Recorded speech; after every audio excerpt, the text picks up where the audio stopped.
CS Mahesh ಬೃಂದಾವನ ಮಡಿವಾಳ ಸಂಘದ ಅಧ್ಯಕ್ಷರು sir. ನಾನು ಸಮಾಜ ಹೋರಾಟಗಾರರ ನಮ್ಮ ಜನಾಂಗದ ಒಂದು ಏಳಿಗೆಗಾಗಿ ಪ್ರತಿ ಶ್ರಮ ನಾವು ಸದಾ ಸಿದ್ಧವಾಗಿರ್ತೀವಿ ಅಂತ ತಮ್ಮಲ್ಲಿ ಕೈ ಮುಗಿದು ಮಡಿವಾಳ ಬಂಧುಗಳಲ್ಲಿ ಕೇಳ್ಕೊತಾ ಇದ್ದೀನಿ. ದಯವಿಟ್ಟು ಅಹೋರಾತ್ರಿ ಪ್ರತಿಭಟನೆಗೆ ಆಗಮಿಸಿ ಎಲ್ಲರೂ ಸಹಕಾರ ಮಾಡಬೇಕು ಅಂತ ತಮ್ಮಲ್ಲಿ ವಿನಂತಿ ಮಾಡಿಕೊಳ್ಳುತ್ತೇನೆ. ಜೈ ಮಡಿವಾಳ ಜಯಂತಿ.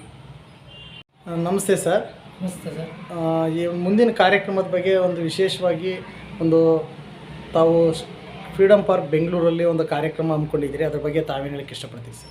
ಸರ್, ಈಗ ನಮ್ಮ ಹೆಚ್ಚಿನ ಮಡಿವಾಳ ಬಂಧುಗಳಲ್ಲಿ ಒಂದು ಮನವಿ. ಕರ್ನಾಟಕ ರಾಜ್ಯ ಮಡಿವಾಳರ ಕ್ಷೇಮಾಭಿವೃದ್ಧಿ ಸಂಘ ರಿಜಿಸ್ಟರ್, ಉತ್ತರ ಕರ್ನಾಟಕ ಮಡಿವಾಳರ ಸಂಘ, ನಮ್ಮ ರಾಜ್ಯಾಧ್ಯಕ್ಷರಾದಂಥ ನಮ್ಮ ಹನುಮಂತಪ್ಪನವರು ಇದನ್ನು ಹಮ್ಮಿಕೊಂಡಿದ್ದಾರೆ.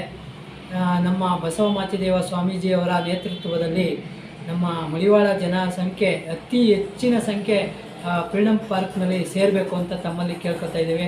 ಇದರ ಉದ್ದೇಶ ಮುಂದಿನ ಪರಿಶಿಷ್ಟ ಜಾತಿ ಸೇರಿಸಬೇಕು ಅಂತ ಸರ್ಕಾರಕ್ಕೆ ಮನವಿ ಮಾಡಬೇಕು ಅಂದ್ಕೊಂಡು ಎಲ್ಲ ಪ್ರತಿಯೊಂದು ಗ್ರಾಮಗಳಲ್ಲಿ, ಪ್ರತಿಯೊಂದು ತಾಲೂಕುಗಳಲ್ಲಿ, ಪ್ರತಿಯೊಂದು ಹೋಬಳಿಗಳಲ್ಲಿ ಅಧ್ಯಕ್ಷರುಗಳು ಸಮ್ಮುಖದಲ್ಲಿ ಎಲ್ಲ ಹೆಚ್ಚಿನ ಜನಸಂಖ್ಯೆ ಸೇರಬೇಕು ಅಂತ ತಮ್ಮಲ್ಲಿ ಮನವಿ ಮಾಡಿಕೊಳ್ಳುತ್ತಾ ಇದ್ದೇನೆ.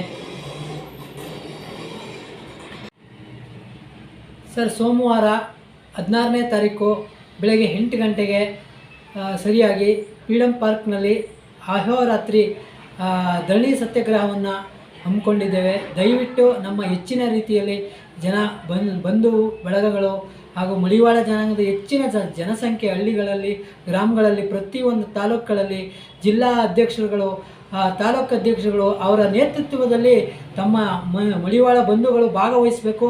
ಮುಂದಿನ ಮಕ್ಕಳ ಪೀಳಿಗೆಗಾಗಿ ನಾವು ಒಂದಿನ ದಿನ ಪರಿಶ್ರಮ ತೆಗೆದುಕೋಬೇಕು. ಇದು ನಮ್ಮ ಮುಂದಿನ ಭವಿಷ್ಯಕ್ಕೆ ಕಾರಣ. ನಮ್ಮ ಮುಂದಿನ ಮಕ್ಕಳ ಒಂದು ಪೀಳಿಗೆಗಾಗಿ ನಾವು ಹೋರಾಟವನ್ನು ಮಾಡಬೇಕಾಗಿದೆ. ಅನ್ನಪೂರ್ಣಮ್ಮ ಅವರ ವರದಿ ಪ್ರಕಾರ ತುಂಬ ವರ್ಷಗಳಿಂದ ಸತತವಾಗಿ ನಾವು ಪ್ರಯತ್ನ ಪಡ್ತಾ ಇದ್ದೇವೆ, ಆದರೂ ನಮಗೆ ನೆರವೇರಿಸ್ತಾ ಇಲ್ಲ. ಯಾವುದೇ ರಾಜಕೀಯ ಪಕ್ಷದವರು ನಮಗೆ ಬೆಂಬಲ ನೆರವೇರಿಸೋಕೆ ಆಗ್ತಾ ಇಲ್ಲ. ಈಗಲಾದರೂ ದಯೆ ತೋರಿ ನಮ್ಮ ಈ ಸರ್ಕಾರ ಮಾಡುತ್ತೆ ಅನ್ನೋ ಒಂದು ನಂಬಿಕೆ ನಮಗಲ್ಲಿದೆ. ನಮ್ಮ ಸಿದ್ದರಾಮಯ್ಯ ಸಾಹೇಬರು ಹಾಗೂ ನಮ್ಮ ಈ ಸರ್ಕಾರದಲ್ಲಿ ಅದೊಂದು ಘೋಷಣೆ ಮಾಡಿ ರಾಜ್ಯ ಸರ್ಕಾರಕ್ಕೆ ಮನವಿ ಮಾಡಬೇಕು ಅಂತ ತಮ್ಮಲ್ಲಿ ಮನವಿ ಮಾಡಿಕೊಳ್ತಾ ಇದ್ದೇವೆ. ನಿಮ್ಮ ಬೇಡಿಕೆ ಇಂಪಾರ್ಟೆಂಟ್ ಯಾವುದು ಸರ್? ಪರಿಶಿಷ್ಟ ಜಾತಿ ಸರ್. ನಮಗೆ ಮುಂದಿನ ಮಕ್ಕಳಿಗೆ ಅನುಕೂಲ ಆಗಬೇಕು ಶಿಕ್ಷಣಕ್ಕೆ.